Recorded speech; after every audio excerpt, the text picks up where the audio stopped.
जय हिंद, नमस्ते। मेरा नाम है विदुर और मैं स्वागत करता हूं आपका अपने चैनल में।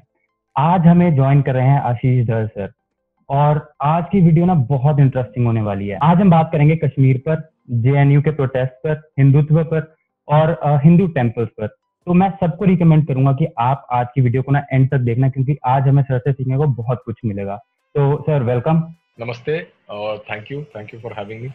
आशीष सर की इंट्रोडक्शन के लिए ना मैं इनका ट्विटर बायो पढ़ना चाहूंगा। Cat in a rat race, refugee in own country, co founder Pragyata, Upward, freestream.in, operation head, Indic Collective. Sir शुरू में ना दो क्वेश्चन हैं कि अगर आप हमें बता पाएं कि ये आपके जो चारों प्लेटफॉर्म्स हैं, फ्री स्ट्रीम, अपवर्ड, प्रज्ञता और इंडिक कलेक्टिव, ये क्या हैं? और सेकेंडली आप अपनी ही कंट्री में सर एक रिफ्यूजी कैसे हैं? तो सर ओवर टू यू। जी, तो मैं दूसरे प्रश्न का पहले उत्तर दे देता हूँ क्योंकि वो एक लाइन में कैप्चर हो जाएगा। मैं कश्मीरी हिंदू हूँ और कश्मीर से हमें निकाल दिया गया 1990 में। जब हमें निकाल दिया गया तो नेचुरली हम रेफ्यूजी बन गए और अपने ही देश में शरणार्थी का स्टेटस हमें मिल गया।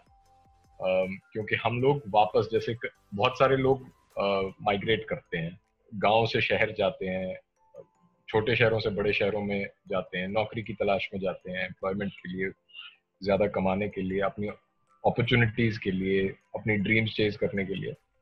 पर हमारे साथ ऐसा नहीं था, ये कोई वॉलंटरी नहीं था, हमें निकाल दिया गया और इसलिए हम देश के, और न सिर्फ देश के पर विश्व के अलग अलग भागों में हम बिखर गए और हम वापस अपने घर नहीं जा सकते। तो हम ऑफिशियली रेफ्यूजी हैं। और क्योंकि मैं भारत में हूँ, तो भारत मेरा देश है, तो मैं अपने ही देश में रेफ्यूजी हूँ। तो ये कहने का मतलब है। अब रहा सवाल जो अलग अलग आपने इनिशिएटिव्स का नाम दिया, ये एक स्पेक्ट्रम है एक तरह से।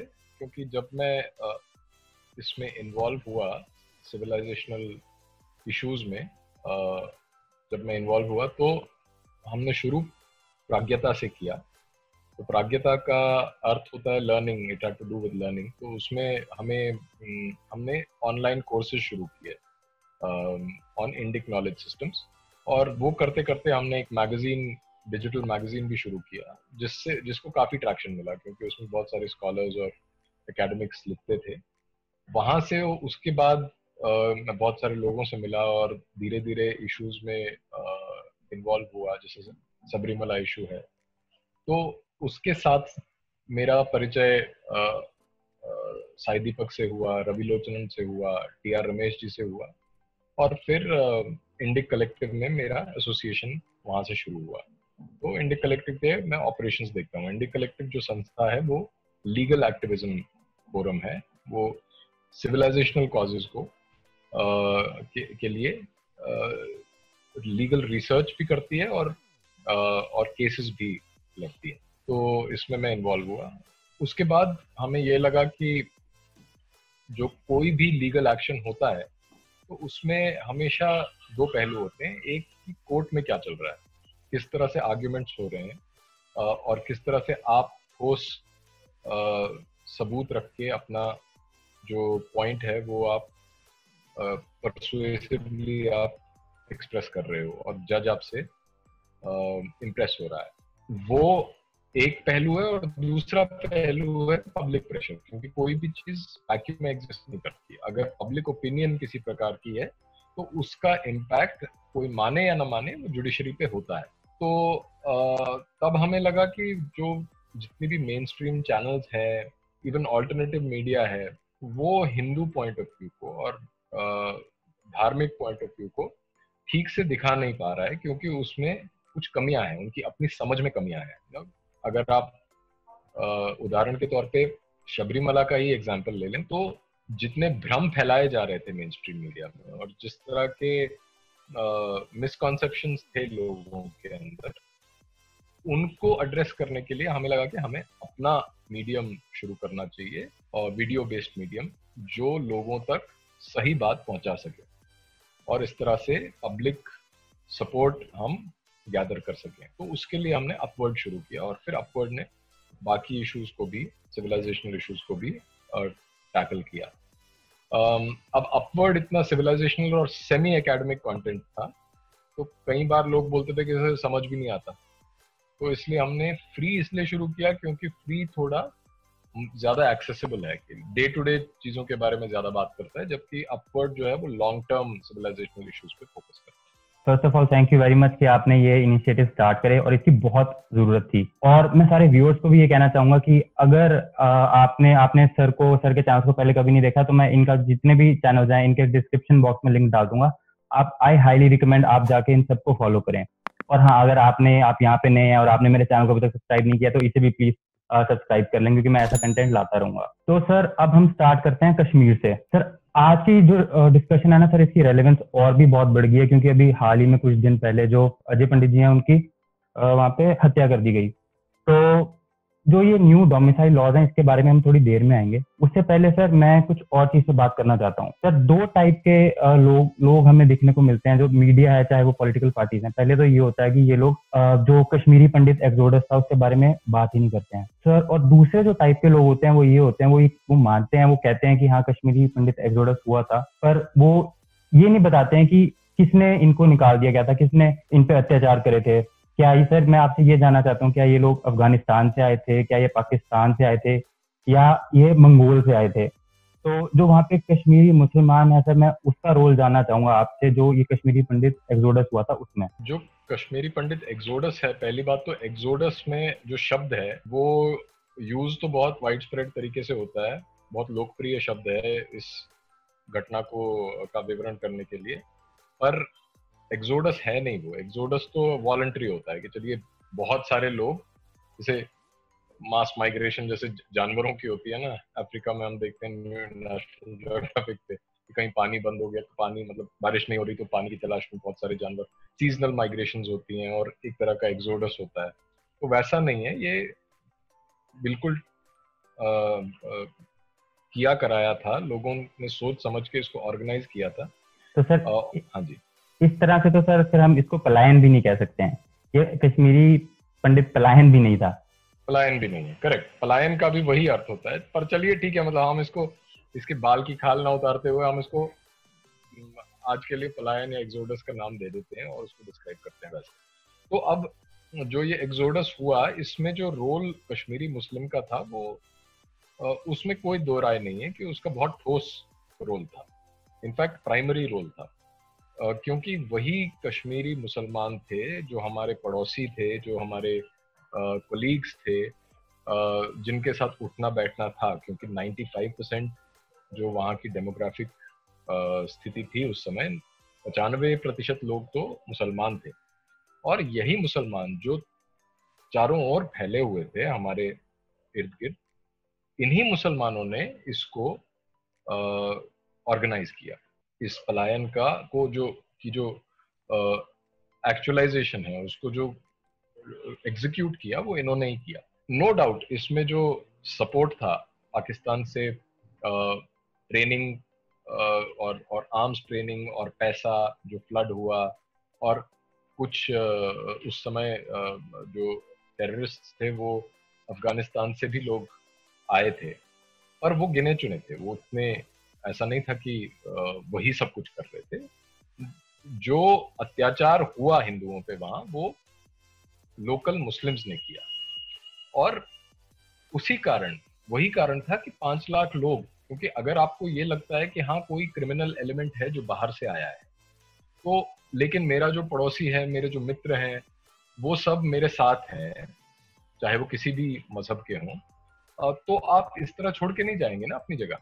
आप ये सोचेंगे कि हाँ मैं, अब इतने सब लोग हैं तो मुझे क्या डरने वाली बात है, ठीक है क्राइम बढ़ रहा है लेकिन देख लेंगे हम एक साथ। लेकिन क्योंकि जो फीलिंग थी वो ये थी कि कोई भी हमें मार सकता है, यानी कि जिसके साथ हम 50 साल, जिसके साथ हम दीवार शेयर कर रहे हैं मकान की, वो भी हमारे खिलाफ हो सकता है, और वो भी हमें कभी भी गोली मार सकता है, क्योंकि आर्म्स भी वहां बड़ी आम बात हो गई थी, लोग कैरी करते थे AK-47। तो ये सब होकर, ये सब जब हुआ तो तभी 5 लाख लोग वहां से रातों रात भाग गए। इसलिए मैं तो बहुत साफ शब्दों में ये कहना चाहता हूँ कि इसमें कोई पाकिस्तान वो सब ठीक है, पर प्राइमरी रिस्पॉन्सिबिलिटी इसमें लोकल कश्मीरी मुसलमान की है। जहाँ तक मुझे लगता है सर, आप भी उस टाइम 1990 में वहीं पर थे, और आपका जो आस पड़ोस था, आपके जो जी। नेबर्स थे सर, आपका पर्सनल एक्सपीरियंस क्या रहा उस दौरान कि हाँ ये सब हो रहा है और हमें यहाँ से भागना चाहिए? मतलब मैं आपका एक्सपीरियंस जानना चाहूंगा। मेरा एक्सपीरियंस जो सभी कश्मीरी पंडितों का एक्सपीरियंस था उससे कुछ ज्यादा, उसमें कोई ज्यादा अंतर नहीं है। सबने किसी न किसी तरह से पर्सनल ट्रेजेडी के थ्रू गुजरे। तो मेरी जो नानी है उनकी बॉम्ब ब्लास्ट में मृत्यु हुई। और जो हमारे वहाँ पे जो हमारी फैमिली का होटल था उसमें बॉम्ब रखा गया। सौभाग्य था, भगवान का आशीर्वाद था कि वो डिफ्यूज, मतलब वो फटा नहीं और उसे डिफ्यूज कर दिया गया। पर ऐसा जो जो जो हिंसा थी, जो सड़कों पे जो हो रहा था, जिस प्रकार का एक जिहाद चल पड़ा था कश्मीर में, वो सबने देखा और हमने भी देखा। इसमें सबसे ध्यान देने वाली बात यह है कि जैसा मैंने कहा कि कश्मीरी मुसलमान का इन्वॉल्वमेंट इसमें डाउटलेस था, क्योंकि सब जगह ये चल रहा था।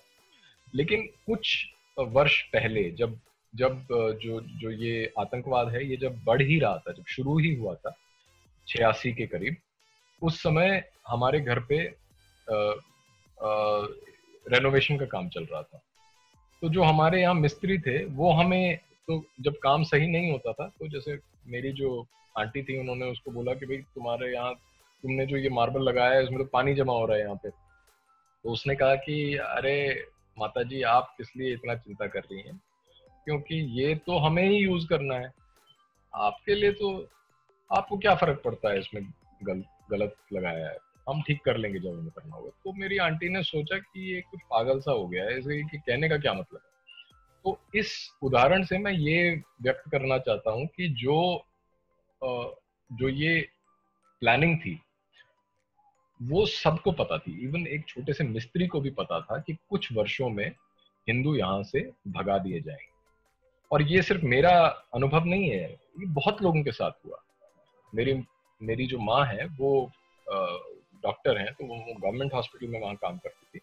तो वहां पे भी ऑपरेशन करते हुए जो लैब असिस्टेंट है, जो वो भी उन्होंने भी यही बोला। उनको एक बार उन्होंने कहा कि अरे तुमने तो गलत इंस्ट्रूमेंट पकड़ा दिया है, बोलो ज्यादा मत बोलिए, बाद में तो आपको थोड़ी देखना है, हमें ही देखना है। मतलब ऐसा चल रहा था। तो लेकिन हमें कुछ नहीं पता था, जैसा कि हिंदुओं के साथ होता है, तो वो हम तो अपनी दुनिया में मग्न थे। हमें ये सब नहीं पता था। लेकिन अचानक इतना बढ़ गया और इतना मुश्किल हो गया वहां रहना कि रातों रात सब कुछ छोड़ के आना पड़ा।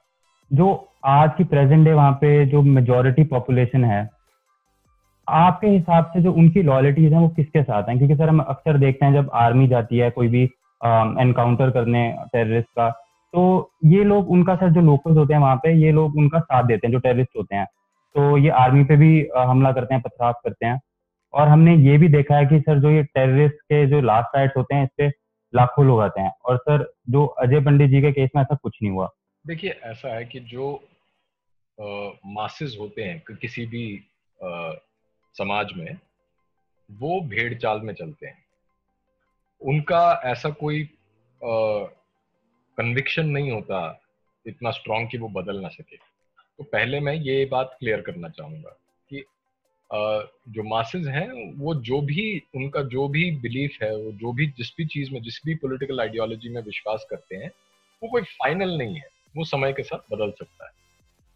पर पिछले 30 साल में, और मैं तो कहूंगा कि जब से भारत स्वतंत्र हुआ 1947 से, कश्मीर में अलगाववाद की राजनीति मेन स्ट्रीम रही है हमेशा से। और वो इसलिए क्योंकि being the only Muslim majority state in India, वहां की जनता को कभी ऐसा लगा नहीं, या उन्हें ये कभी पसंद नहीं आया कि उनका जो रूलर हो, जो प्रधानमंत्री हो, वो कोई काफिर हो। ये बहुत डीप रूटेड बिलीफ है कि नहीं, हम पे कैसे राज कर सकते हैं, हम यहाँ मेजोरिटी में, हमें तो नहीं चाहिए ये। इसलिए उनका पाकिस्तान से प्रेम स्वाभाविक है उनके दृष्टिकोण से। तो आज भी जब ऑपरेशन होते हैं, जब आर्मी अटैक करती है और जिस तरह का सपोर्ट उन्हें, जो आतंकवादी हैं, उन्हें मिलता है, वो इसी कारण से, क्योंकि जो रिलीजियस आइडेंटिटी है उनकी और जो उनके मजहब ने उन्हें सिखाया है, वो उसको बहुत मतलब बहुत शिद्दत से उसका उसका पालन करते हैं उस चीज का। और वो ये है कि जो मुस्लिम आइडेंटिटी है वो एक इंटरनेशनल आइडेंटिटी है। वो अरब के देश जो हैं और टर्की है, ईरान है, उनके साथ वो एक तरह का भाईचारा अपना मानते हैं, और वो सेम भाईचारा वो हिंदुओं के साथ नहीं मानते, क्योंकि वो बिल्कुल अलग विचारधाराएं, है ना। तो यही कारण है कि आज भी उनका जो भारत के प्रति एक आक्रोश है, वो वो कम नहीं हुआ, वो दिन ब दिन बढ़ता ही जा रहा है। लेकिन एक बात समझने वाली ये है कि जो इस प्रकार की आइडियोलॉजीज होती हैं, जो ये एक्सट्रीमिस्ट आइडियोलॉजीज हैं, ये इनहेरेंटली अनस्टेबल होती हैं, क्योंकि वायलेंस कितनी देर तक सस्टेन हो सकती है। इनका जो समाज है ये सिर्फ और सिर्फ पावर की भाषा जानता है, और पावर का मतलब नहीं है कि आर्मी, पावर का मतलब है पॉलिटिकल पावर। यदि भारत सरकार एक हार्ड स्टैंस ले और एक सिविलाइजेशनल आइडेंटिटी अपनी कश्मीर के ऊपर इम्पोज करे कि तुम भारत का हिस्सा हो और हम एक हिंदू सिविलाइजेशनल स्टेट है, उसका मतलब ये नहीं कि आप मुसलमानों को निकाल दें, पर जो हमारी आइडेंटिटी है हम उसको ओपनली फ्लॉन्ट करें। तो अगर वैसा होता है तो वो भी वापस रिस्पॉन्ड करेंगे, और वो आपके लिए फेवरेबली रिस्पॉन्ड करेंगे, क्योंकि वो पावर की भाषा जानते हैं। तो सर इसके साथ मेरा एक और क्वेश्चन है कि जैसे आपने कहा, ये आपने जैसे उम्मा की बात करी बेसिकली, कि जो मुस्लिम्स हैं इनका मुसलमानों का सर एक उम्मा है।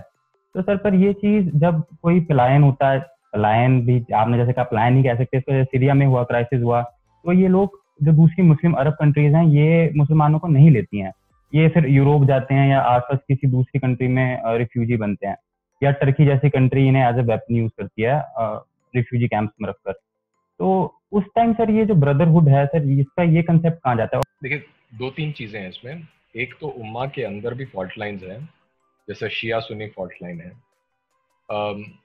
और सुन्नी में भी बहुत सारे स्कूल्स हैं जिनके बीच तनाव है। तो कोई भी चीज, कोई भी कलेक्टिव जो होता है, लोग जब एक साथ किसी पॉलिटिकल गोल को परस्यू करते हैं, तो उसमें हमेशा डिफरेंस ऑफ ओपिनियन होती है, इनमें भी है। वो एक पार्ट है। दूसरा जो आपका प्रश्न था कि ये लोग एक्सेप्ट क्यों नहीं करते लोगों को, उसका भी एक कारण ये है कि शिया सुन्नी को एक्सेप्ट नहीं करना चाहता, सुन्नी शिया को एक्सेप्ट नहीं करना चाहता, और वो सब। लेकिन हाँ, अगर सुन्नी मुसलमानों का पलायन हुआ सीरिया से और वो यूरोप की ओर चले गए, तो क्यों ऐसा है कि अरब देशों ने उन्हें शरण नहीं दी? अब इसका कारण ये ज्यादा फेलियर अरब देशों का नहीं है, ये फेलियर यूरोप और अन्य देशों का है, जिन्होंने उन्हें प्रेशराइज नहीं किया ये करने के लिए। यूरोप ने इस तरह से अपने दरवाजे खोल दिए जैसे मतलब और कोई चारा ही नहीं था, जैसे वो उन्हीं की प्रतीक्षा कर रहे थे, कब आएंगे ये हमारे तारनहार और आके हमारे यहाँ सेटल होंगे। तो जो अपने ही दुश्मन है उनका क्या कर सकते हैं। पर सोचने वाली बात ये है कि ये जो जिस तरह का मास माइग्रेशन हुआ यूरोप के अंदर, इससे यूरोप का जो इस्लामाइजेशन है वो पॉसिबल हो रहा है।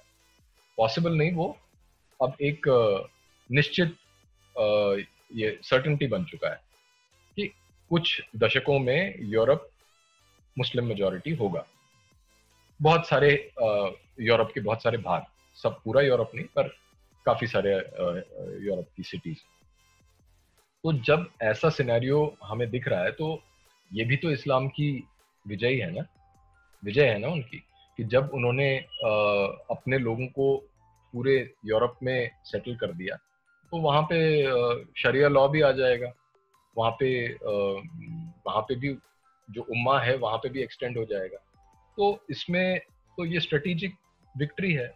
उस हिसाब से अगर आप देखें तो अरब कंट्रीज क्यों एक्सेप्ट करेंगी, उनको जाने देंगी ना, जाओ और वहाँ सेटल हो जाओ, अच्छी लाइफ भी है वहाँ पे, उनको रिलीफ भी मिल रहा है, वेलफेयर भी मिल रहा है, नौकरियां भी मिल रही है, सब कुछ मिल रहा है, तो क्यों नहीं जाए। मैंने कभी नहीं सोचा था इसके बारे में ऐसे, पर हाँ सर रही बात में बात की। और प्लस सर जैसे आपने पॉलिटिकल पावर की बात करी, तो sir let's first address the elephant in the room. Sir article 370 और 35A हटा दिया गया सर, ये बीजेपी ने हटाया, और मैं तो यहाँ तक मानता हूँ कि बीजेपी के अलावा इसको कोई हटा भी नहीं सकता था। पर अब सर बात यह है कि इसके बाद क्या, मतलब इसके बाद हम कहाँ जा रहे हैं? ये जो नए डोमिसाइल लॉज आए हैं सर, अगर आप इस पे भी हमारे लिए थोड़ी रोशनी डालें, क्या ये सही है? और अगर ये सही नहीं है तो इसकी जगह क्या होना चाहिए था? देखिए, सही और गलत तो हमेशा एक दृष्टिकोण होता है, एक पर्सपेक्टिव है कि किसके हिसाब से सही और किसके हिसाब से गलत। जितने स्टेक होल्डर्स जम्मू और कश्मीर में हैं, उसमें कश्मीरी हिंदू तो है ही, उसमें कश्मीरी मुसलमान भी हैं, उसमें गुज्जर भी हैं, उसमें जम्मू के बहुत सारे समुदाय हैं, डोगरे हैं। तो अलग अलग समुदायों के दृष्टिकोण में इसका सही और गलत उनसे अलग अलग पूछा जाना चाहिए। जहां तक मुझे समझ आता है कि जो ये आर्टिकल 370 के बाद जो डोमिसाइल लॉ लाया गया, डोमिसाइल रूल, इसका न केवल कश्मीरी मुसलमान बल्कि जम्मू के बहुत सारे हिंदू समुदायों ने भी इसका डिमांड किया, क्योंकि इसका जो फायदा था वो सबको था कि नौकरियां लोकल्स के लिए रिजर्व होंगी। अब उसमें ये खींचातानी की जा सकती है, उसमें थोड़ा ज्यादा विश्लेषण करें तो बोलें कि नहीं 15 साल क्यों, 10 साल क्यों नहीं, 8 साल क्यों नहीं, किसी जगह पे 5 ही साल है। अगर आपने आर्टिकल 370 हटा दिया तो उसका मतलब है कि आपको इस पूरे रीजन को इंटीग्रेट करना था बाकी भारत से, तो इसलिए तो आपके लिए ज्यादा बेहतर होता कि अगर आप इसका 2 साल का डोमिसाइल पीरियड रखते या 5 साल का रखते, मैक्सिमम 15 साल का क्यों रखा। अब ये चीजें सब्जेक्टिव है एंड ओपन टू डिस्कशन है। पर मेरा जो इशू है इस सब से वो ये है कि एक छोटी सी नोटिफिकेशन को, कि जब एक पीस ऑफ पेपर है कि उसमें बोला कि स्टेट गवर्नमेंट में जो है 15 साल जब तक आप उस स्टेट में नहीं रहे तब तक आप एलिजिबल नहीं हो अप्लाई करने के लिए, ये है उसका अर्थ। और उसमें आपने फिर एडिशनल क्लॉजेस बाद में डाले जब शोर मचने लगा कि भाई कश्मीरी हिंदुओं का क्या, वो तो वहां नहीं रहते थे, उन्हें तो निकाल दिया गया, तो मतलब आप उनसे अब स्टेट की नौकरियां भी छीन लोगे। तो तब उन्होंने फिर सोचा अरे अरे ये तो गड़बड़ हो गई, चलिए अब ये क्लॉज डाल देते हैं। अब ये क्लॉज एक आफ्टर थॉट था, बाद में सोचा गया कि अच्छा ये भी तो थे, यानी क्लियरली आपको कोई कंसर्न नहीं था कश्मीरी हिंदुओं के लिए। पर जब आपने वो क्लॉज लाया उसको आपने इतना बढ़ा चढ़ा के, इतना राई का पहाड़ बना दिया कि जैसे कुछ कमाल हो गया कि मतलब जो मेरे जो पूर्वज थे 5000 साल हम वहां रहे, हमारी जगह है, अब आप हमें एक पेपर के बेसिस पे ये बोलोगे कि हाँ तुम भी अप्लाई कर सकते हो, और इसका आप जश्न मना रहे हो, तो ये मुझे बहुत अटपटा लगा। तो जो भी डोमिसाइल रूल की जो पॉलिटिकल कंपल्शंस थे, मैं तो मानता हूं कि हाँ एक तरह से वो एक स्टेप बैकवर्ड था 370 करने के बाद, पर अगर आपको करना ही था तो वो तो एक आम नोटिफिकेशन है, उसको इतना बढ़ा चढ़ा के बोल के आप अपनी मंशा को इस तरह पब्लिक मत कीजिए कि आपको पता ही नहीं है कि आप करना क्या चाह रहे हैं। उसका तो मुझे ये समझ आया। मेरे हिसाब से भी सर ये लॉलीपॉप ही दिया गया एंड में कि हाँ तुम भी अप्लाई कर लो। पर खैर मैं आपसे एक और चीज जानना चाहता हूँ सर, ये बहुत कहा जाता है कि ये कश्मीर मुद्दा है, कश्मीर मुद्दा है। सर मैं आपसे ये जानना चाहता हूँ कि सर ये कश्मीर मुद्दा है क्या? क्या ये कश्मीर मुद्दा इंडिया और पाकिस्तान का मुद्दा है, या ये कश्मीर मुद्दा जो कश्मीरी मुसलमान है और जो कश्मीरी हिंदू, कश्मीरी सिख हैं सर, उनका ये मुद्दा है? क्योंकि अभी जब ये नया डोमिसाइल रूल आया तो उमर अब्दुल्ला ने भी ये कहा कि हम इस रूल को एक्सेप्ट नहीं करते हैं। तो सर जिसका दूसरे महीनों में ये मतलब था कि हम जो कश्मीरी हिंदू, कश्मीरी पंडित, कश्मीरी सिख जो यहाँ से निकल चुके हैं, निकाल दिए गए हैं, उनको वापस आके बसने नहीं देंगे, उनको जॉब नहीं लेने देंगे।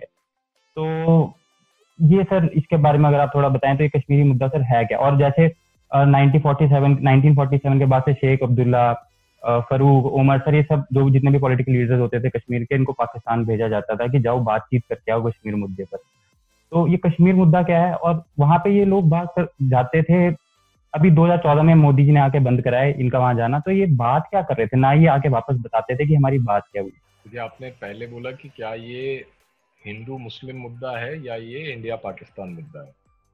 अब अगर आप अपने ही सवाल को ध्यान से इसको कंसिडर करें तो इंडिया पाकिस्तान मुद्दा भी तो हिंदू मुस्लिम मुद्दा ही है। जो विभाजन है भारत का, वो धर्म के आधार पे हुआ था।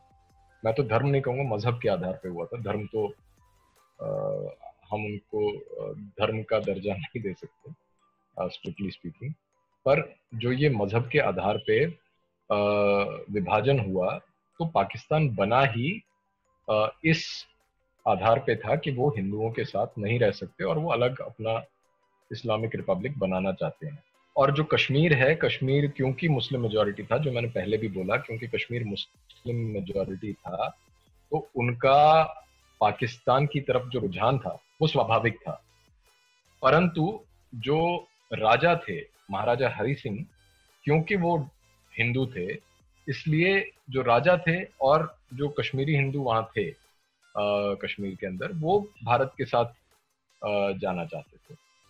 अब ऐसी स्थिति में जब ये एक स्प्लिट हो गया उनके बीच, तो पाकिस्तान ने हमला कर दिया। और बाकी लोगों को तो पता ही है कि उन सर्कमस्टेंसेस में क्या हुआ। फिर आर्मी भेजनी पड़ी, फिर उन्होंने एक्सेशन डॉक्यूमेंट साइन किया और फाइनली कश्मीर जो है भारत के साथ एक्सीड हो गया। अब जो लोग हैं, यदि वो आर्टिकल 370 और जिस तरह से शेख अब्दुल्ला को सर पे बिठा के उन्होंने वो सारा ड्रामा किया कई साल, और पहले उनको प्राइम मिनिस्टर बता दिया गया, फिर ऑटोनॉमी की बात की, और ये अपीजमेंट पॉलिटिक्स चलता रहा। अगर ये सब नहीं होता तो संभवतः कश्मीर की जो समस्या है वो इतनी गंभीर नहीं हुई होती। लोग धीरे धीरे भारत के साथ अपना खुशी खुशी रह लेते। लेकिन क्योंकि इसको शुरू से इतनी आग लगाई गई और ये जो इस्लाम का ये एक जिहाद के नैरेटिव को इतना ज्यादा प्रमोट किया गया लोकली पॉलिटिशियंस के द्वारा भी, उस वजह से कश्मीर का ये हशर हुआ अल्टीमेटली। और जो मुद्दा है वो तो रहेगा ही, वो सिविलाइजेशनल, जैसे मैंने कहा, वो सिविलाइजेशनल है। डेमोग्राफिक प्रॉब्लम है, 95% लोग मुस्लिम हैं। बाकी लोगों के साथ वो सहिष्णुता से नहीं रह सकते। वे हमेशा यही चाहेंगे कि हमारा इस्लामिक रिपब्लिक बने। और जब तक उनके साथ एक ठोस तरीके से एक स्ट्रांगली उनको ये मैसेज नहीं मिला जाए कि भारत ये सब टॉलरेट नहीं करेगा, तब तक ये चलता रहेगा ये ड्रामा। जो वहाँ के पॉलिटिशियंस हैं, वो उनका पाकिस्तान जाना और वहाँ उनके साथ बैठ के जो भी उनके डिस्कशंस होते हैं, ये सब तो ऊपरी ऊपरी दिखावा है। वो पाकिस्तान के लिए भी कश्मीर एक परमानेंट सा एक डिस्ट्रैक्टिंग गेम है, क्योंकि पाकिस्तान तो मोर और लेस फेल्ड स्टेट है। उनके पास कुछ अपनी जनता को दिखाने के लिए है नहीं, सिवाय कि हम इस्लाम के सिपाही हैं और हम इस्लाम के लिए ये सब कर रहे हैं। और कश्मीर के लोग जो काफिरों के नीचे दबे हुए हैं, उनको हम आज़ाद करने की कोशिश कर रहे हैं। तो ये सब उनका इंटरनल रेटोरिक चलता रहता है। और ये लोग वहाँ जाके इनको फाइनेंशियल बेनिफिट्स भी मिलते हैं, इनका भारत से नेगोशिएट करने का ताकत भी बढ़ती है, क्योंकि वो लोग इनको बैक करते हैं। तो ये डबल गेम हमेशा से खेलते आए हैं। पाकिस्तान में जाके बोलते हैं हम इंडिया के प्रतिनिधि हैं, हम तो डेमोक्रेटिकली इलेक्टेड लोग हैं, और वहां से उनके साथ नेगोशिएट करते हैं कि क्या करना है। और यहाँ पे भारत की सरकार के साथ नेगोशिएट करते हैं, कहते हैं कि हम तो पाकिस्तान वालों से मिलके आए हैं और वो हमें ये सब बोल रहे हैं, हम इंटरनेशनल शोर मचाना शुरू कर देंगे, हम ये कर देंगे। तो ये दोनों तरफ से ब्लैकमेल गेम खेलते हैं और अपने करियर बनाते हैं और अपने जो लाइफ है उसको और मजेदार करते रहते हैं। जब आप कहते हो कि इंडिया उनको कह दे कि ये हमारी हिंदू सिविलाइजेशन थी, और सर ये इस जो ये पूरा मुद्दा सर, इसको खत्म कैसे किया जा सकता है? ये जो पूरा वहां पे चलता है, ये जिहाद चलता है। देखिए, इसको खत्म करना कोई ओवरनाइट काम तो है नहीं। क्योंकि ये प्रॉब्लम ऑफ नैरेटिव है। इसको आपका जो जो जो कश्मीर को लेके जो इंटरनेशनल नैरेटिव बन चुका है वो ये है कि भारत एक मेजॉरिटेरियन हिंदू स्टेट है जो वहाँ की माइनॉरिटीज को ऑप्रेस कर रहा है, जबकि जो रियलिटी है वो इससे बिल्कुल इसके विपरीत है। अब इस नैरेटिव को आप कैसे बदलें, इसमें तो बहुत सारे पहलू आ जाते हैं कि पहले तो आप कश्मीर के लोगों के साथ किस तरह का व्यवहार करें, या अपीजमेंट पॉलिटिक्स छोड़ें उनको। जो है अभी आपने यूनियन टेरिटरी बना दी, जैसे कि आर्टिकल 370 की आपने बात की, आर्टिकल 370 हटा दिया, वो यूनियन टेरिटरी बन गई, direct control of the union ministry, union home ministry का उधर अब ये चलता है जुरिस्डिक्शन। अब अगर आपने ऐसा कर दिया, अब आप स्टेट लेजिस्लेचर वापस लाने की बात क्यों कर रहे हो? ये कंफ्यूज सिग्नल्स देके और ये छोटी छोटी ये मतलब ना सास बहू टाइप की गेम्स खेल के आप किसको बेवकूफ बना रहे हो? और इसका मतलब ही ये है कि इंडियन स्टेट की जो सॉवरेंटी है, जो अपना एक आत्मबल है, वो है ही नहीं। आप हमेशा इंटरनेशनल ओपिनियन को मैनेज करने की कोशिश करते हो कि अच्छा अमेरिका ने क्या बोला मैं उसकी बात भी थोड़ी मान लेता हूँ, टर्की ने क्या बोला उसकी बात थोड़ी मान लेता हूँ, चाइना की तरफ से प्रेशर आ रहा है उसकी बात थोड़ी मान लेता हूँ, और उस हिसाब से मैं कश्मीर में जो मैनेज करना है वो उस हिसाब से करूंगा। लेकिन जो एक्चुअल स्थिति है वो कुछ और है। वो ये है कि वहां से 5 लाख लोगों को, हिंदुओं को वहां से निकाल दिया गया। उनके बारे में आपने क्या सोचा है? आज तक आपने कोई स्टेटमेंट भी नहीं इशू किया। आज तक आपने ये भी नहीं बोला, आपने इंटरनेशनल फोरम्स में ये बोला ही नहीं है कि ये जिहाद वाली समस्या है। आप हमेशा ये बोलते हो कि हम और जॉब्स क्रिएट करेंगे, हम और सड़कें बनाएंगे, वहाँ के लोग मिस गवर्नेंस का शिकार हैं, भटके हुए युवक हैं। ये सब बोल के आप किसको बेवकूफ बना रहे हो और किसका भला कर रहे हो? ये तो भारत की सरकार को एक ना एक दिन ये जो बिटर पिल है ये स्वॉलो करनी पड़ेगी कि आप सच का सामना कब तक नहीं करोगे।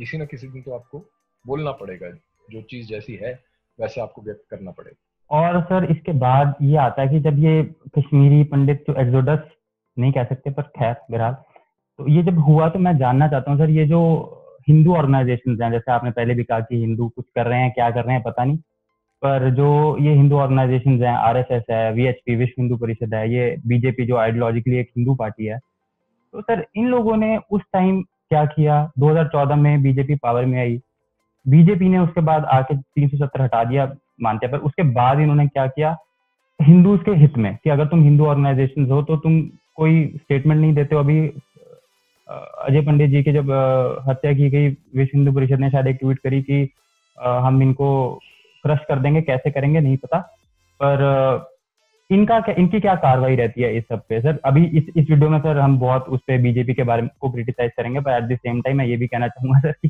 कांग्रेस से हमें कोई उम्मीद है नहीं है।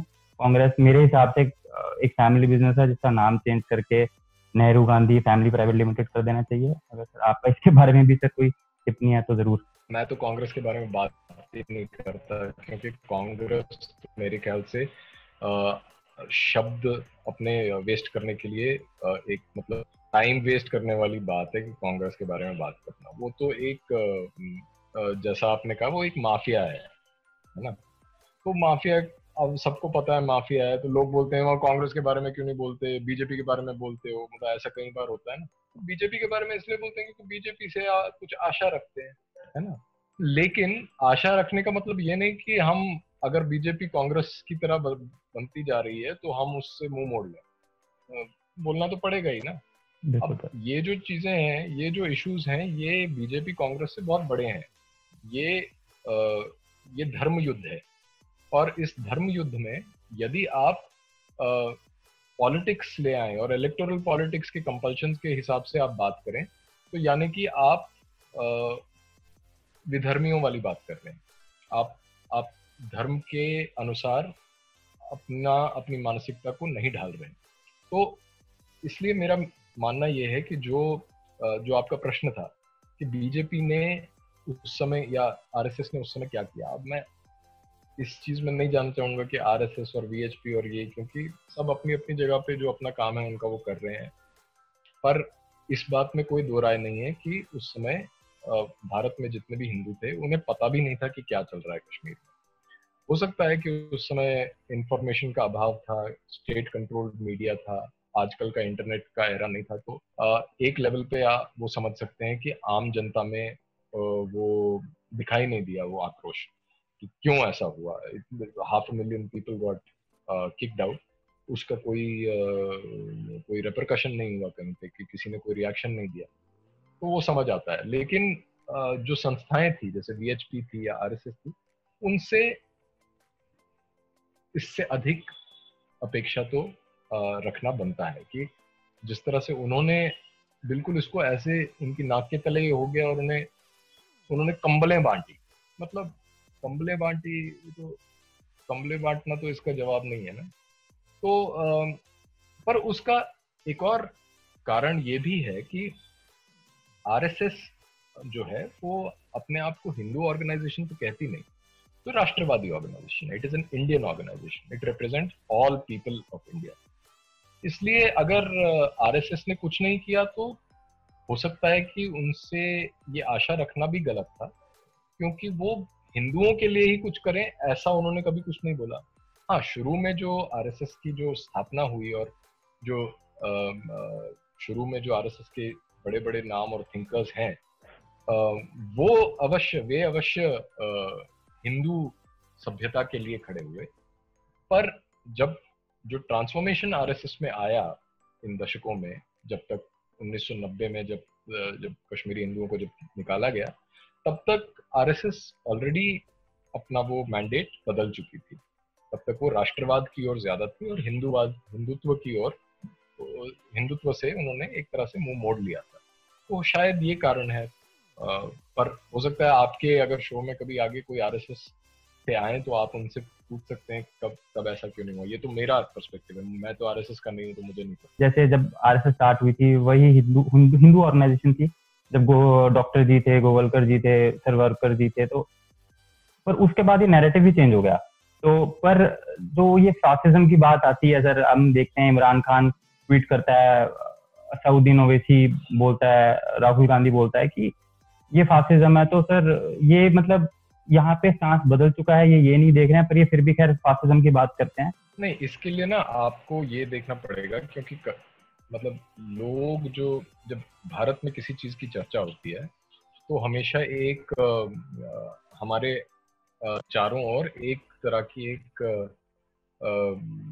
इनविजिबल वॉल हम बना देते हैं कि हम सिर्फ जो भारत में चर्चा हो रही है सिर्फ भारत के अंदर ही देखते हैं। हम ये नहीं देखते कि विश्व में क्या चल रहा है, बाकी देशों में क्या है, इसका नैरेटिव, इसका क्या प्रभाव है, जो हम बोल रहे हैं वो दूसरे लोग कैसे समझेंगे। तो जो ये पूरा फैशिज्म का जो रेटोरिक है वो इस वजह से है क्योंकि जो जैसा मैंने कहा कि जो राष्ट्रीय स्वयंसेवक संघ है वो एक राष्ट्रवादी विचारधारा वाली ऑर्गेनाइजेशन है ना। तो राष्ट्रवाद का यूरोप में और वेस्ट में इसका क्या तात्पर्य है और राष्ट्रवाद की का इतिहास क्या रह चुका है इन देशों में और क्यों ये लोग राष्ट्रवाद से घबरा जाते हैं, उसका जवाब आपको 20th सेंचुरी के मिड में जो हुआ वर्ल्ड वॉर 1 और वर्ल्ड वॉर 2 उसमें मिलता है कि वहां जब राष्ट्रवाद का इस तरह से राइज हुआ तो फैशिस्ट स्टेट्स जो थे, जैसे इटली जो था, वो इतना मिलिटराइज हुआ और इतना अग्रेसिव हुआ और उसके जो इंपीरियल एम्बिशंस थे, जो एक्सिस ऑफ इवल जिसको बोलते हैं, ये स्थापित हुआ राष्ट्रवाद की नींव पे कि हम राष्ट्रवादी हैं और हम राष्ट्रवाद की इस पहचान को बाकी सभी पहचानों के ऊपर रख देंगे और इसी को सबसे ज्यादा प्रायोरिटी देंगे। सबसे ज्यादा क्या, बाकी सब कोई पहचान ही नहीं, सिर्फ राष्ट्रवाद है। तो ये मिलिटेंट नेशनलिज्म जिसको बोलते हैं, ये फैशिज्म से एसोसिएटेड है। अब इसमें भी लेफ्ट ने बहुत बहुत चालाकी से इसको अपने से दूर कर दिया है क्योंकि left has the control on institutions. तो जब भी कोई नैरेटिव बनता है तो लेफ्ट हमेशा जो सबसे कन्वीनियंट नैरेटिव है वो उसको पकड़ लेता है कि हम तो सबसे अच्छे हैं, जैसे केजरीवाल जी करते हैं ना, हम तो सबसे अच्छे हैं। तो ये हम तो सबसे अच्छे हैं, ये लेफ्ट का एक हॉलमार्क है। तो इन्होंने अपने आप को उससे किसी तरह से पब्लिक में डिस्टेंस कर दिया है, पर ऐसा नहीं है। जो फैशिज्म है वो लेफ्ट विंग भी है, वो राइट विंग भी। अब भारत में अगर आप बार बार ये बोलते रहे कि हम नेशनलिस्ट हैं, हम नेशनलिस्ट हैं, हम नेशनलिस्ट हैं, विदाउट केयरिंग टू एक्सप्लेन आपका मतलब क्या है नेशनलिज्म से, आपका नेशनलिज्म किसके लिए स्टैंड करता है, क्या आपका नेशनलिज्म हिंदू विचारधारा है? अगर हिंदू विचारधारा है तो हिंदुइज्म का क्या मतलब है, धर्म का क्या अर्थ, और धर्म क्या बताना चाहता है? जैसे मैंने अभी एक रिसेंटली वीडियो किया था जिसमें मैंने जॉर्ज सोरोस की बात की, कि जॉर्ज सोरोस बोलता है कि मैं एक विश्व में एक ही ओपन सोसाइटी चाहता हूँ और जिसमें कोई भेदभाव नहीं हो, और ये सब जो बॉर्डर्स हैं ये बिल्कुल इंसिडेंटल हो। तो ये एक नेशन स्टेट जो है, मुझे क्षमा कीजिएगा कि शायद मैं बहुत सारे कॉन्सेप्ट्स एक साथ कह रहा हूं और मैं नहीं नहीं आपके सर, व्यूअर्स बहुत को कुछ, कंफ्यूज नहीं करना बहुत, चाहता। हाँ, बहुत अच्छा सीखने को मिलता है।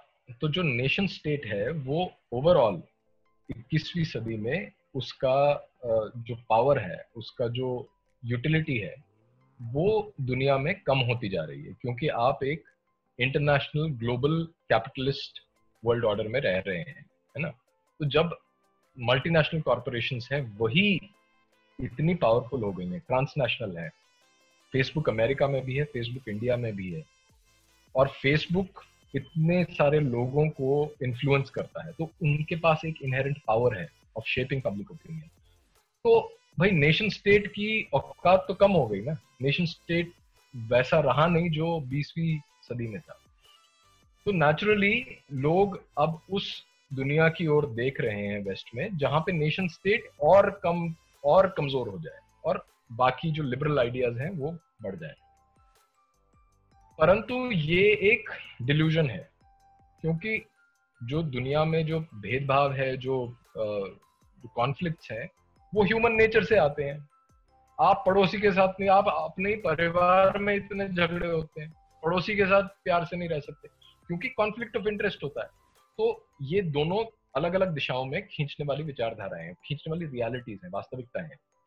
लेकिन इसको रिकंसाइल कैसे करते हैं, ये सवाल है। और इसको जो मैंने वो वीडियो किया था उसमें मैंने ये कहा था कि श्री अरबिंदो जो है, उन्होंने भी एक आइडियल ऑफ हिंदू यूनिटी की बात की थी, of ideal of human unity, not Hindu unity, ideal of Hindu human unity की जो बात की थी, उसमें भी उन्होंने यही कहा था कि एक समय आएगा जब पूरी मानवता एक इंटरनेशनल गवर्नमेंट के अंडर होगी और आपस में जो देशों के ये झगड़े हैं ये बहुत कम हो जाएंगे, और ऐसा होना चाहिए, क्योंकि अल्टीमेटली हम सब एक ही मानव जाति को बिलोंग करते हैं। पर ये कब होगा? जब जो कॉन्शियसनेस है वो मानव की ऊपर और ऊपर उठेगी, और आप एक तरह से देवताओं वाली कॉन्शियसनेस के और समीप होंगे। तो जब वैसा होगा, वो पता नहीं कितने हजार साल लगेंगे, मुझे नहीं पता श्री अरबिंदो क्या मतलब था, लेकिन उनका कॉन्सेप्ट ये था। तो मैंने कहा कि ये जो आइडियल ऑफ ह्यूमन यूनिटी है, ये कॉमन है, पर इसको वहां तक पहुंचने का जो माध्यम है वो श्री अरबिंदो की दृष्टि में ये है कि भारत को सनातन धर्म के अनुसार गवर्न करना चाहिए। ये एक तरह का एक सैंडबॉक्स है, एक तरह का एक प्रोटोटाइप है कि किस तरह आप जो सांस्कृतिक विविधता है किसी देश के अंदर, लोगों के अंदर, उसको आप बनाए रखते हैं, और उसके साथ फिर भी आप एक पॉलिटिकल स्ट्रक्चर ऐसा देते हैं जो यूनाइटेड है, जिसको कांग्रेसी यूनिटी एंड डाइवर्सिटी के उससे इतने साल से अपनी दुकान चला रहे हैं। तो ये यूनिटी एंड डाइवर्सिटी जो है, ये सिर्फ सनातन धर्म के होने से है। भारत का ही एक ऐसा कल्चर है जहां इतनी विविधता है, हिंदुओं के बीच ही इतनी डिफरेंस है। तो धार्मिक डाइवर्सिटी जिसको बोले, यदि ये डाइवर्सिटी आप पूरे विश्व में ला सकते हैं, तो अपने आप से जो नेशन स्टेट्स हैं उनकी जो टिरनी है, और जिस प्रकार से वो एक दूसरे से लड़ते हैं और इंपीरियलिस्ट भाव है, वो खुद ही अपने आप समाप्त हो जाएगा। तो ये, सॉरी इतना डाइग्रेस करने के लिए, बट जो फैशिज्म है, फैशिज्म का अर्थ है कि नेशनलिज्म पे बेस्ड इंपीरियल ऑर्डर है, कि हम अपनी नेशनल आइडेंटिटी के बेस पे बाकी लोगों को अपने पैरों के तले कुचल देंगे। और ये नेशनलिज्म वेस्ट का नेशनलिज्म है, भारत का नेशनलिज्म सनातन धर्म पे आधारित है। लेकिन हमारी जो सरकार है, हमारे जो प्रतिनिधि हैं, वो कभी ये बोल नहीं पाते, वो कभी ये नहीं कहते कि हमारा राष्ट्रवाद क्या है। हमारा राष्ट्रवाद सनातन धर्म पे बेस्ड है, और हम सनातन धर्म को ही प्रमोट करेंगे। अगर वो ये बोल दें तो बात भी क्लियर हो जाएगी, वरना आप नेशनलिज्म करते रहिए, आपके ऊपर फैशिज्म के आरोप लगते रहेंगे। सर सबसे पहले तो मैं ये कहूँगा, जो भी व्यूअर्स हैं इस वीडियो पे, अगर आपने सर की बात को और थोड़ा अच्छे से समझना है, अपवर्ड के चैनल पे एक गेम थ्योरी के नाम से एक वीडियो है, उसको जरूर देखें सर। मैं भी इसके बारे में बहुत बात करना चाहता था, पर टाइम की कमी की वजह से अब नहीं कर पाऊंगा। एक मैं उसके बारे में भी बात करना चाहता था, जो finite games versus infinite games हैं, पर खैर वो सर कभी और के लिए, इतना इस बार हमारे पास टाइम नहीं है। ये जो सर एक नई पाकिस्तान ने वहाँ पे टेरर ऑर्गेनाइजेशन कश्मीर में लॉन्च करी है, टीआरएफ के नाम से, तो उसमें उन्होंने ये कहा है कि जो ये नए डोमिसाइल रूल है ना, वैसे तो हम किसी को जान पूछ के किसी सिविलियन को हार्म नहीं करते हैं, पर हम जो आरएसएस और बीजेपी के जो ये बहकावा है न्यू डोमिसाइल रूल, हम इसमें नहीं फंसने वाले हैं। और अगर कोई भी इंडियन कश्मीर में आता है बसने के लिए, हम उसको आरएसएस का एजेंट मानेंगे और उस पे उसी तहत कार्रवाई करेंगे। तो जिससे ये अजय पंडित जी की हत्या कर दी गई, इस पे भी सर सेम चीज है, ना ही बीजेपी ने कुछ करा, ना आरएसएस की तरफ से कोई स्टेटमेंट आई। वो राष्ट्रवाद कर रहे हैं, पर सर वो राष्ट्रवाद भी कैसे कर रहे हैं अगर वो इस पे कुछ नहीं कर रहे हैं? तो मतलब वो सर वो सिर्फ स्टेटमेंट नहीं दे रहे हैं, वो जिहादी जो कह रहे हैं वो कर भी रहे हैं। सर इस साइड से सर स्टेटमेंट भी नहीं आ रही है। एंड में सर आपने जो मतलब शुरू में आपने ये कहा कि हमें कश्मीर को अगर पूरी तरह नॉर्मलाइज करना है, तो वहाँ पे जो पॉलिटिकल पावर्स हैं उनको जाके स्ट्रिक्टली इम्पोज करना पड़ेगा कि ये हिंदू सिविलाइजेशन का हिस्सा है।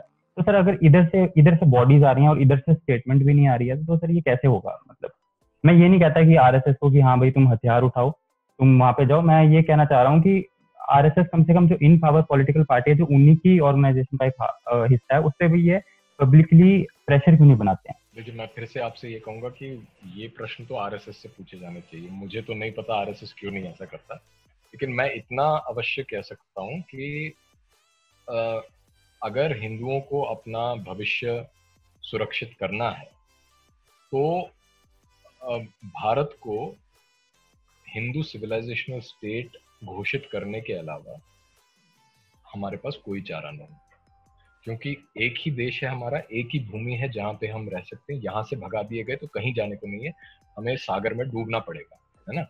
हमारे हम कहाँ जा सकते हैं? अब अभी अगर मैं अपनी बात कहूँ, कश्मीर से भाग गया तो भारत के बाकी जगह आ गया। अब भारत से भगा देंगे तो कहाँ जाऊंगा? या तो मुसलमान बन जाऊंगा। तो अगर हमें नहीं बनना, मुसलमान या ईसाई नहीं बनना, और हमें अपने धर्म को जिस तरह हमारे पूर्वजों ने धर्म को पकड़ के रखा और हिंदू बने रहे, अगर हम भी वो करना चाहते हैं, तो आज के युग में भारत को हिंदू सिविलाइजेशन स्टेट डिक्लेयर करने के अलावा कोई चारा नहीं। वो कल नहीं होगा, उसके लिए आपको बहुत लंबी गेम खेलनी पड़ेगी, जिसको मैंने इनफाइनाइट गेम का जिक्र किया था। ये इनफाइनाइट गेम होगी, एक लंबे टाइम पीरियड की गेम चलेगी, और आपका होराइजन बहुत आगे होगा। हो सकता है कि अगली शताब्दी में ये सच्चाई ये वास्तव में हो सके, पर तब तक आपको धीरे धीरे जो ये फाइनाइट गेम्स हैं बहुत सारी, वो खेलनी पड़ेंगी, ताकि आप हिंदू सिविलाइजेशन स्टेट की के विजन को पूरा कर सकें। उसमें जो अभी की सरकार है और जो संघ है, मुझे ऐसा नहीं लगता, हो सकता है मैं गलत हूं, लेकिन मुझे नहीं लगता कि इनके होराइजन में ये कहीं पे भी है। और यदि ये नहीं है तो हिंदुओं के लिए बहुत बड़ी प्रॉब्लम है। और इसलिए, क्योंकि हिंदुओं की ये, काफी लोग ऐसा मानते हैं कि ये हिंदू पार्टी है, तो हिंदुओं का ये कर्तव्य बनता है कि वो अपने लीडर से बोलें कि भाई इस दिशा में कुछ कदम उठाओ और कुछ करो, इस बारे में क्या रोड मैप है, और वो उसका डिमांड करना सोसाइटी का काम है, समाज का। कि सर ये पहली चीज तो सर ये जो हवा बना रखा है इन्होंने लेफ्ट पार्टीज ने, तो ये सर ये हिंदुत्व सर है क्या? और सर जैसे आपने कहा कि ये जो हिंदू होमलैंड स्टेट जिसको हम कह सकते हैं कि हिंदुओं का ये जो घर है हिंदुस्तान, तो सर जब हम हिंदू राष्ट्र की बात करते हैं सर, जो अभी की हमारी present day social economic political जो स्टेट है, उससे ये हिंदू राष्ट्र अलग कैसे होगा? मतलब डिफरेंसेस क्या हैं जो अभी हमारा स्टेट है, जो जिसको हम डेमोक्रेसी है, तो इसमें और एक हिंदू राष्ट्र में क्या फर्क है, और हिंदुत्व क्या है? देखिए, हिंदुत्व का भी उतने ही डेफिनेशन है जितने राष्ट्रवाद के डेफिनेशन है।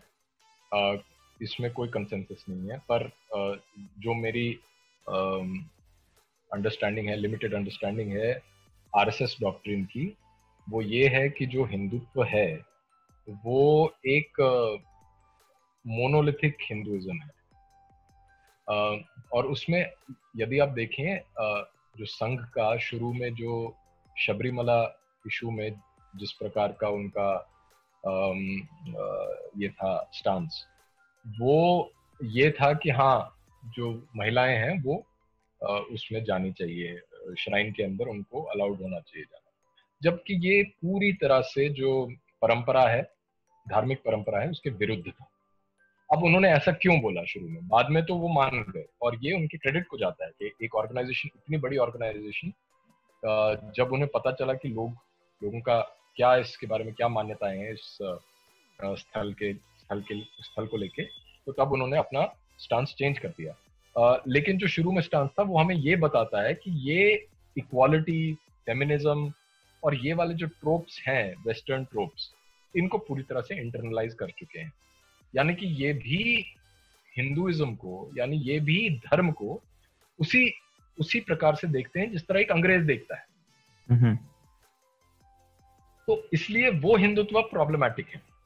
पर इसका ये अर्थ नहीं कि हम हिंदुत्व को और कोई परिभाषा नहीं दे सकते, बिल्कुल दे सकते हैं और देनी भी चाहिए, क्योंकि हिंदुत्व जो है, हिंदुत्व हिंदू धर्म को आज के युग में सुरक्षित करने का एक मैकेनिज्म है।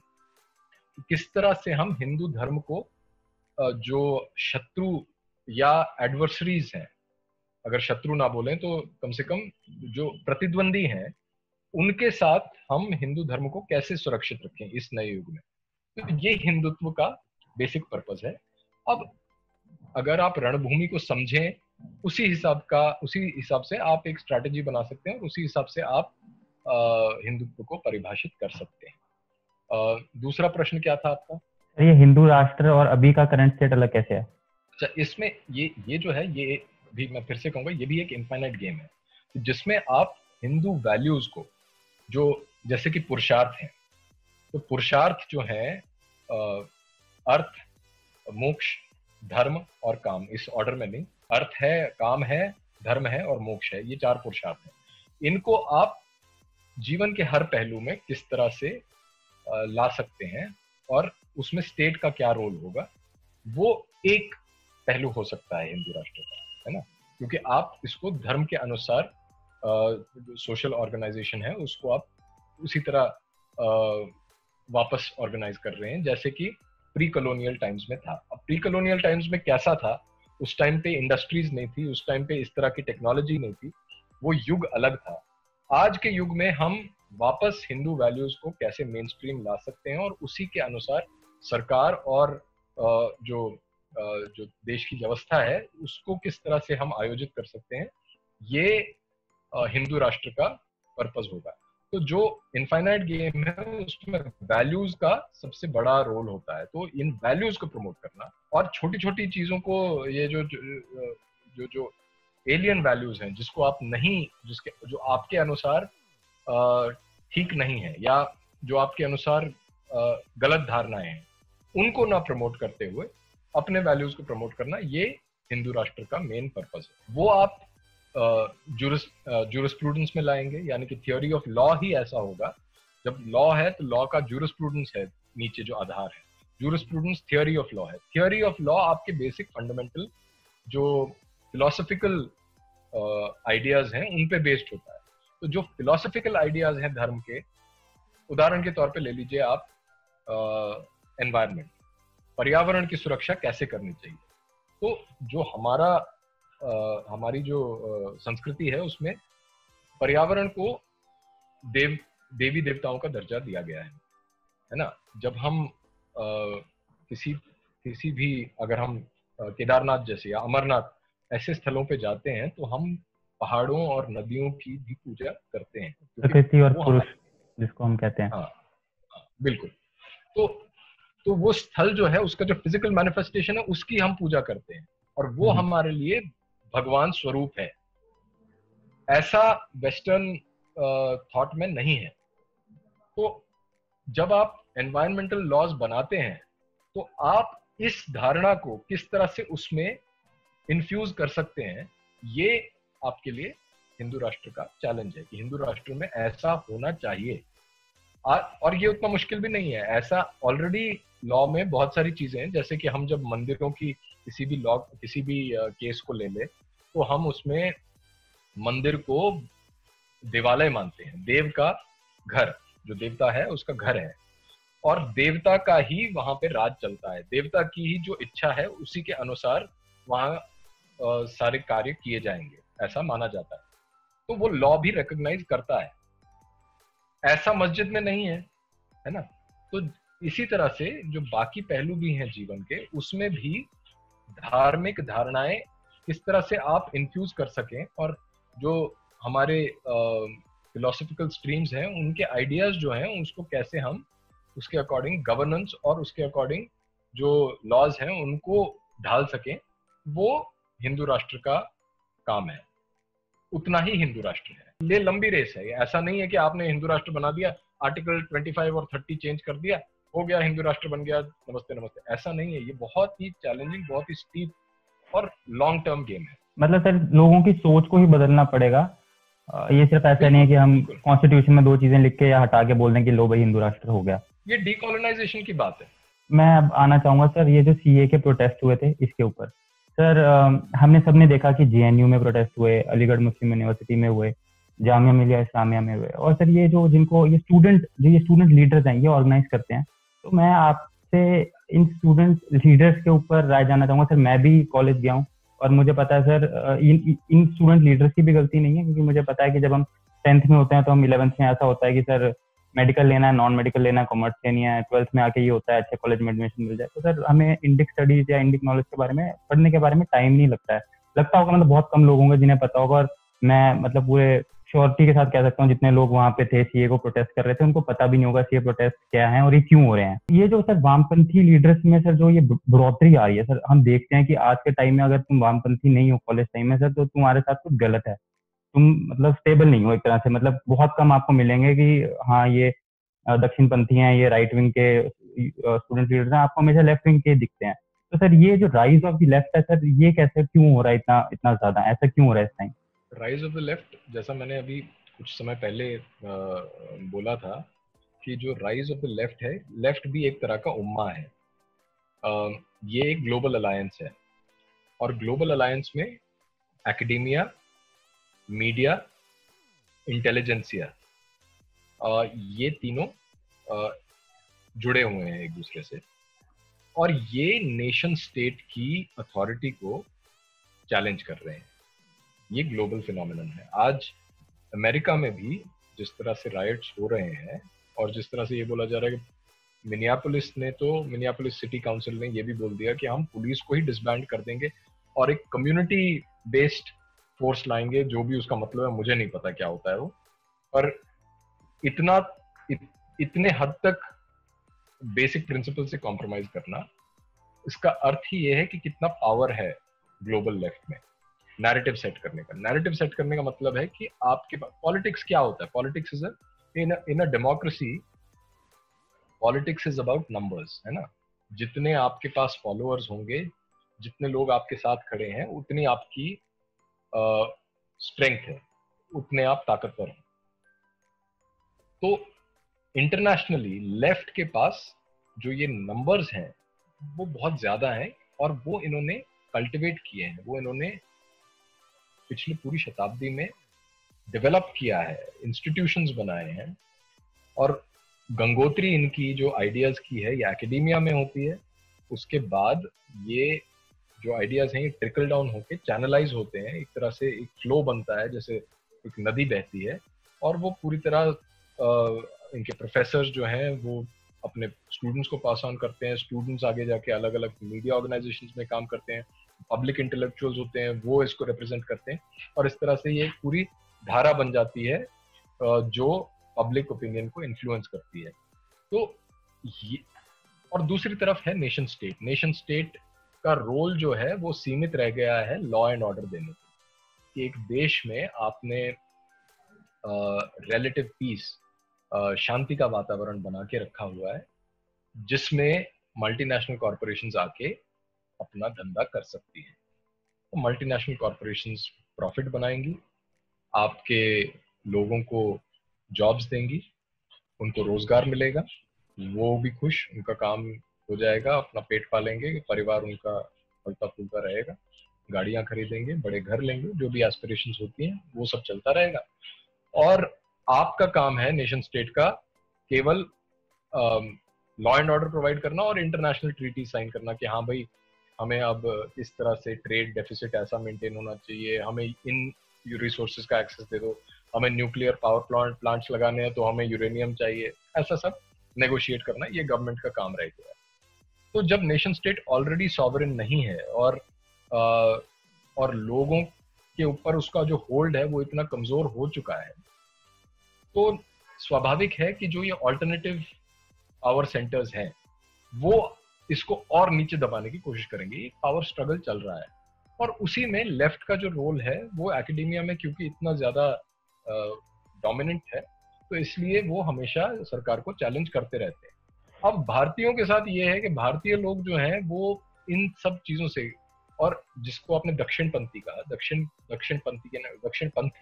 दक्षिणपंथी जो है राइट विंगर्स, मैं तो मानता हूं कि भारत में राइट विंग है ही नहीं। राइट विंग क्या होता है वो तो एक टोटली अलग चीज है, उसका तो जन्म ही यूरोपियन सेटिंग्स में हुआ, तो राइट विंग कहना ही गलत है।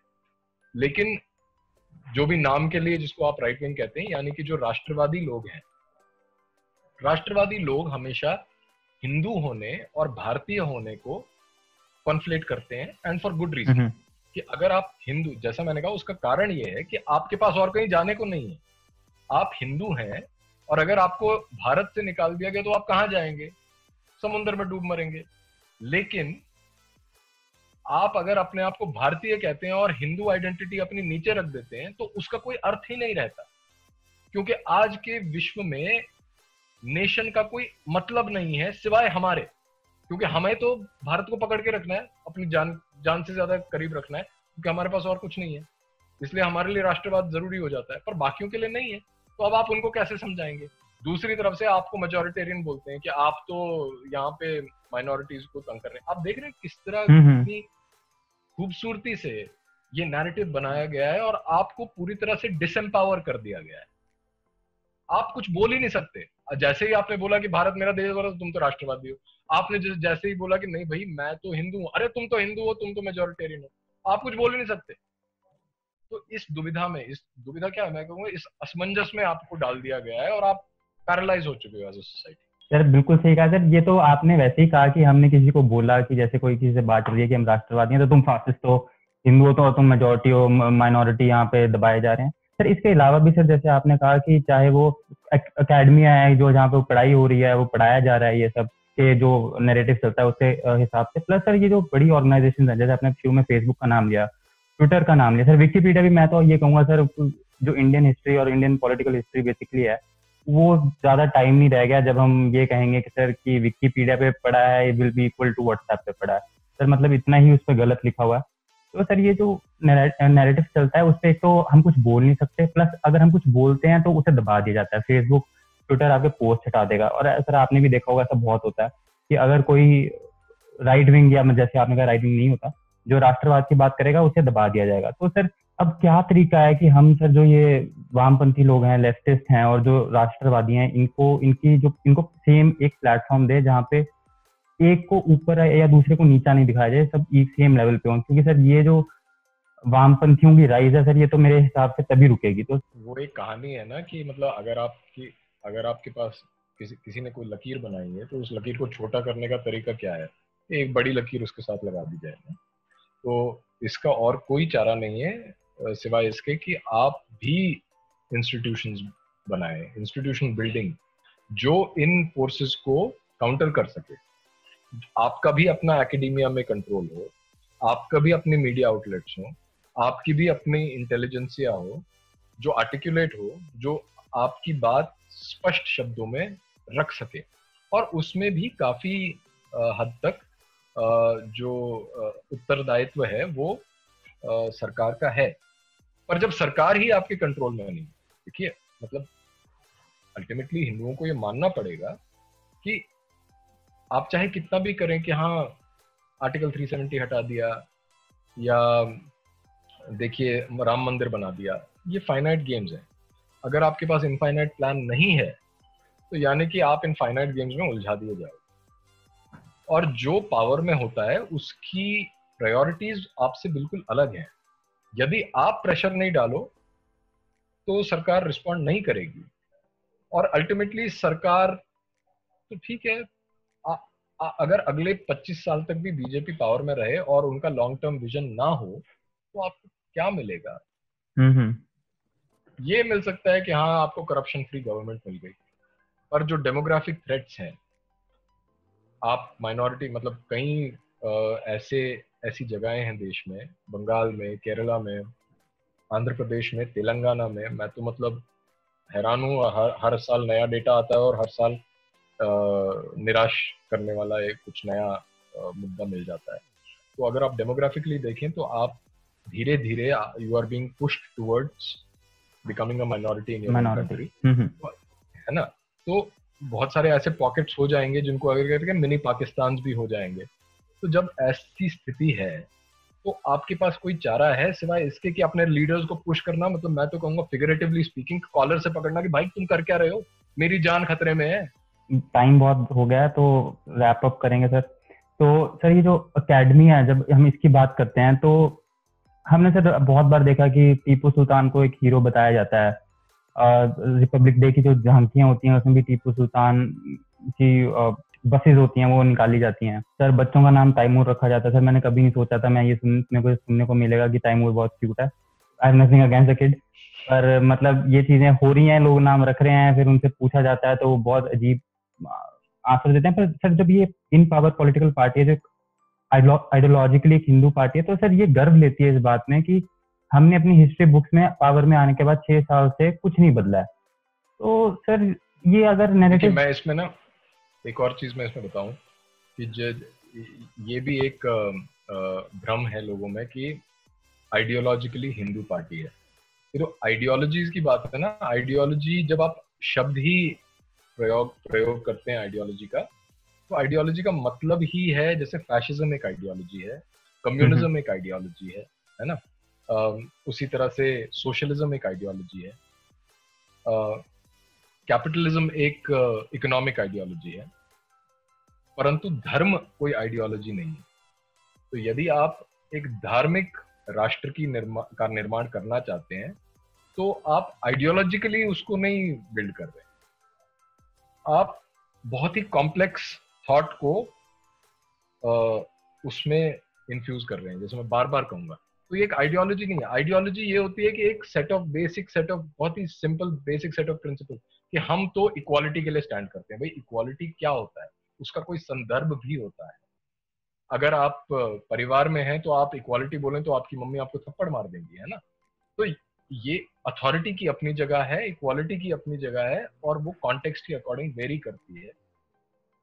तो आइडियोलॉजी का मेरा आपकी इसमें आपके व्यूअर से भी ये होगा, आग्रह होगा कि आइडियोलॉजी को इतने जिस तरह से हिंदू यूज करते हैं उस तरह से करना नहीं चाहिए। आइडियोलॉजी जब आप बाहर वाले लोगों के साथ बात करते हैं, और ये नैरेटिव सेटिंग की बात है कि जब आप आइडियोलॉजी की बात करते हैं तो आप आधी गेम हार जाते हैं, क्योंकि वो कहते हैं ये तो आइडियोलॉग है, ये तो मतलब कॉम्प्लेक्स लाइफ को एक सिंपल सोल्यूशन दे रहा है, इसे तो पता ही नहीं कुछ।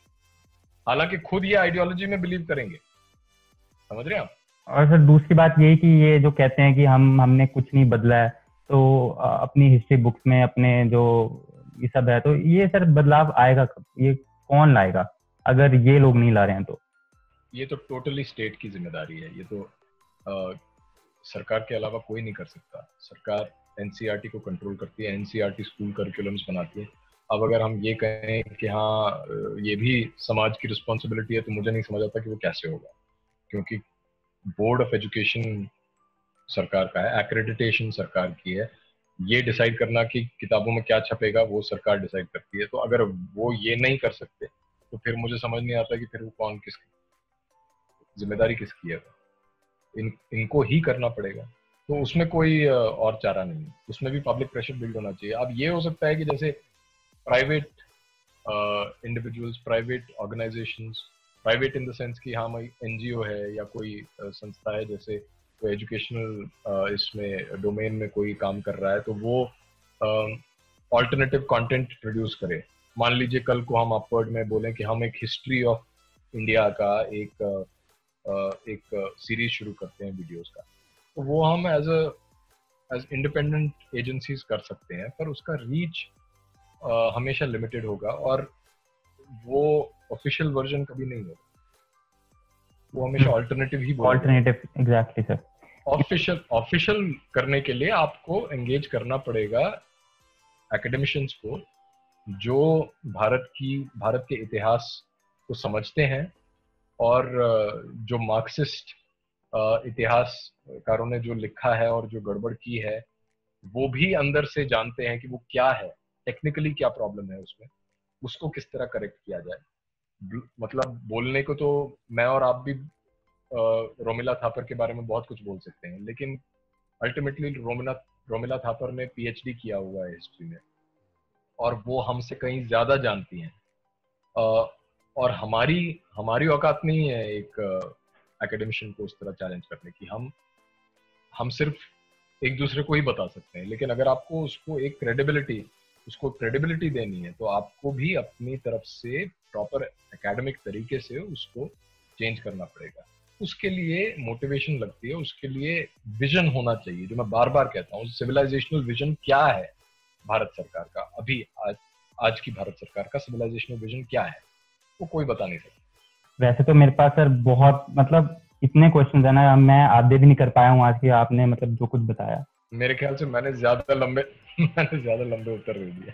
पर सर नहीं, बहुत बहुत कुछ सीखने को मिला, बहुत कुछ है, मैं आधी भी नहीं कर पाया कवर सर। आई होप कि हम कभी आगे चल के इसको कवर कर पाए, आप हमें फिर टाइम दें, आप हमारे चैनल पे फिर आएं और हमारे व्यूअर्स को भी सब बताएं दोबारा। पर सर मैं एंड में ये चीज पूछना चाहूंगा कि जैसे बार बार ये कहा जा रहा है कि लॉन्ग मतलब जैसे इनफाइनाइट गेम है, तो सर ये इनफाइनाइट गेम स्टार्ट कैसे होगी? मतलब हम तो स्टार्ट भी नहीं कर रहे हैं, या तो हो ना कि हमारी तरफ से पहल हो चुकी है, ये हिंदू राष्ट्र बनेगा, ये होमलैंड बनेगा, तो ये कैसे स्टार्ट होगा? मतलब इसमें गेम प्लान होना क्या चाहिए? मतलब नहीं, इतना नेगेटिव व्यू भी मैं एंडोर्स नहीं करूंगा, क्योंकि जैसा भी है मतलब वो जो कहा जाता है ना, धर्मो रक्षति रक्षिता, यदि आप धर्म के साथ खड़े होते हैं तो धर्म ही आपकी रक्षा करेगा। तो एक क्रिटिकल मास की जरूरत है, बस कुछ लोग, एक सेक्शन ऑफ सोसाइटी जो बदलाव ला सके और जो एक्चुअली सिविलाइजेशनल विजन को अलाइन करे और भारत की जो हिस्ट्री है उसको उस दिशा में पुश कर सके। उसके लिए आपको सिर्फ एक bunch of committed individuals, that is all you need. और वो बंच ऑफ कोर्स, मतलब ऐसा नहीं है कि बंच के 4 लोग कमरे में हो गए, एक क्रिटिकल मास, जैसे मैंने कहा, एक क्रिटिकल मास की आवश्यकता है। और आज के युग में जब इंफॉर्मेशन रेवोल्यूशन है, और इतना आज हम बात भी इसलिए कर रहे हैं क्योंकि हमें वो इंफॉर्मेशन मिली, चाहे हमने सीताराम गोयल जी की पुस्तकें पढ़ी, चाहे हमने भगवत गीता का अध्ययन किया, या जो भी हमारे सोर्सेज हैं जहां से हम प्रेरित हुए। और मैं और आप आज इसलिए बात कर रहे हैं क्योंकि हम इस युग में हैं जहां हमें एक्सेस टू इंफॉर्मेशन मिल चुका है। ये बहुत ही फार रीचिंग और बहुत ही गहरा प्रभाव पड़ा है हिंदू समाज पे, जिसका मैनिफेस्टेशन जो अपने आप को अब व्यक्त कर रहा है। आने वाले वर्षों में मुझे लगता है कि बहुत कुछ बदलाव हमें देखने को मिलेगा और बड़ी बड़ी चीजें होंगी। हमारी तरफ से काफी सारे जो इनिशिएटिव्स हैं वो उभरेंगे और वो दिखाई देंगे, उनका प्रभाव हमें दिखाई देगा। और ऐसा भी नहीं है कि हम मतलब पैसिवली देखते रहेंगे कि हमारा जो आखिरी जो बचा कुचा भारत है वो भी कोई आके ले गया, ऐसा नहीं होगा। पर दूसरी तरफ से जो चैलेंजेस हैं वो भी बहुत बड़े हैं, इसलिए इसको डटे रहना पड़ेगा और हमें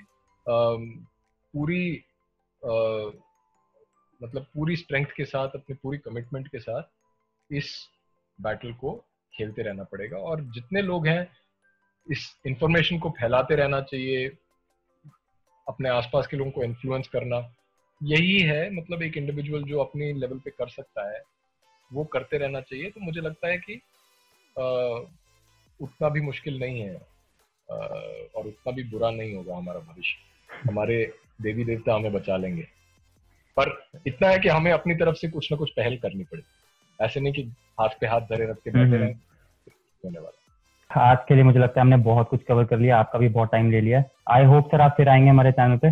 बिल्कुल, और मुझे आई होप कि मेरे ये लंबे मोनोलॉग व्यर्थ नहीं जाएंगे, और हो सकता है कि मैं बहुत कंफ्यूजिंग चीजें बोल दी होंगी और लोग समझ नहीं पाए होंगे, डेंस होगा, पर अगर कुछ भी इसमें से आपके व्यूअर्स के लिए यूजफुल है और वो अपनी लाइफ में उसका प्रयोग कर सकते हैं उसका, तो मुझे बहुत अच्छा लगेगा कि हमारा ये जो समय है ये प्रोडक्टिव रहा, और आपसे बात करके मुझे बहुत अच्छा लगा। सेम है सर। चलो सर, हम मिलेंगे आने वाले कुछ टाइम में, and I will see everyone on the next Sunday. Until then sir, there is something that I do at the end of every video, that is front double bicep flex plus Jai Shri Ram. So can you do it with me? जय Shri Jai Ram. Shri Ram.